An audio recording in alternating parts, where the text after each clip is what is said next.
আসসালামু আলাইকুম আমার প্রিয় বোনেরা।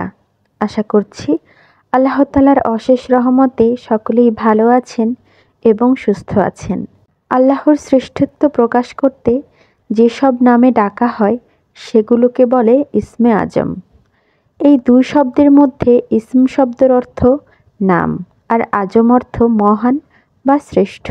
আল্লাহকে ডাকার জন্য অসংখ্য গুণবাচক নাম আছে। এগুলোকে একত্রে আল আসমাউল হুসনা বলা হয়।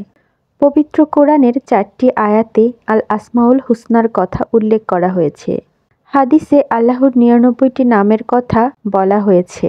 বুখারী হাদিস 2736 ও 7392 এবং মুসলিম হাদিস 2677-এ আবু হুরায়রা রাদিয়াল্লাহু থেকে বর্ণিত হয়েছে, আল্লাহর রাসূল সাল্লাল্লাহু আলাইহি ওয়াসাল্লাম বলেছেন, আল্লাহ তাআলার 99টি নাম আছে।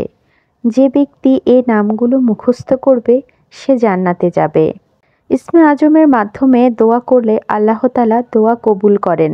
বান্দার যে কোনো চাওয়া আল্লাহ তাআলা পূরণ করেন এবং যে কোনো বিপদ আপদ দূরীভূত করেন। আল্লাহ তাআলার উক্ত নামগুলোর মধ্যে কোনটি ইসমে আজম সে সম্পর্কে কয়েকটি হাদিসে ভিন্ন ভিন্ন বর্ণনা আছে। ইমাম জালালউদ্দিন সুয়ুতী রাদিয়াল্লাহুকে ইসমে আজম সম্পর্কে জিজ্ঞাসা করা হলে তিনি আদ-দুররুল মুনাজ্জাম ফিল ইসমিল আজম নামক একটি গ্রন্থ রচনা করেন। এ গ্রন্থে তিনি ইসমে আজমের ব্যাপারে 20টি মতামত উল্লেখ করেছেন। কেউ কেউ ইসমে আজম 40 প্রকারের হতে পারে বলে মন্তব্য করেছেন। ইবনে মাজাহ হাদিস 3856-তে কাসিম রাদিয়াল্লাহু বলেন, আল্লাহর ইসমে আজম হলো যার মাধ্যমে দোয়া করলে তা কবুল হয়। তা 3টি সূরায় আছে, সূরা বাকারাহ, সূরা আল ইমরান ও সূরা তহা। এই 3টি সূরার যে আয়াতগুলোতে রয়েছে তা হলো 1. সূরা বাকারার 255 নম্বর আয়াত তথা আয়াতুল কুরসিতে ইরশাদ হয়েছে, আল্লাহ তিনি ছাড়া সত্যিকার মাবুদ নেই, তিনি চিরঞ্জীব ও চিরস্থায়ী।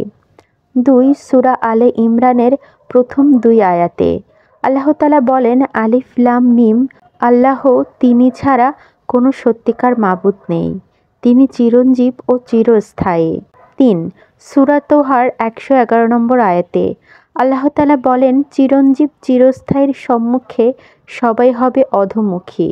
তো আমার বোনেরা, সূরা বাকারার 255 নম্বর আয়াত, যা আমরা আয়াতুল কুরসি নামে বলে থাকি, সূরা আল ইমরানের প্রথম 2 আয়াত এবং সূরা তহার 111 নম্বর আয়াতের মধ্যেই রয়েছে ইসমে আজম।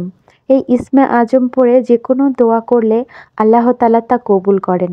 তাই অবশ্যই আল্লাহ তাআলার কাছে বেশি বেশি দোয়া করুন, আল্লাহকে ভালোবাসুন, আল্লাহকে ডাকুন, মনের আশা মনের আকাঙ্ক্ষা আল্লাহ তাআলার কাছে বলুন। অবশ্যই আল্লাহ তাআলা সকলের দোয়া কবুল করবেন। আল্লাহ তাআলা তার বান্দাদেরকে অসম্ভব ভালোবাসেন।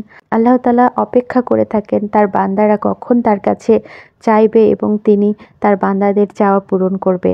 এবং ইসমে আজমের মাধ্যমে আল্লাহ তাআলার কাছে চাইলে আল্লাহ তাআলা যে কোনো চাওয়া, যে কোনো মনের আশা পূরণ করেন। তাই অবশ্যই আমার বোনেরা ভালো থাকবেন, সুস্থ থাকবেন, আল্লাহ তাআলাকে ভালোবাসুন, বেশি বেশি নামাজ পড়ুন, নিজেরা ভালো থাকুন, পরিবারকে ভালো রাখুন। আমার জন্য দোয়া করবেন, সকলকে হিদায়াতের পথে আহ্বান করুন। ভালো লাগলে চ্যানেলটি সাবস্ক্রাইব করে দিবেন। আসসালামু আলাইকুম।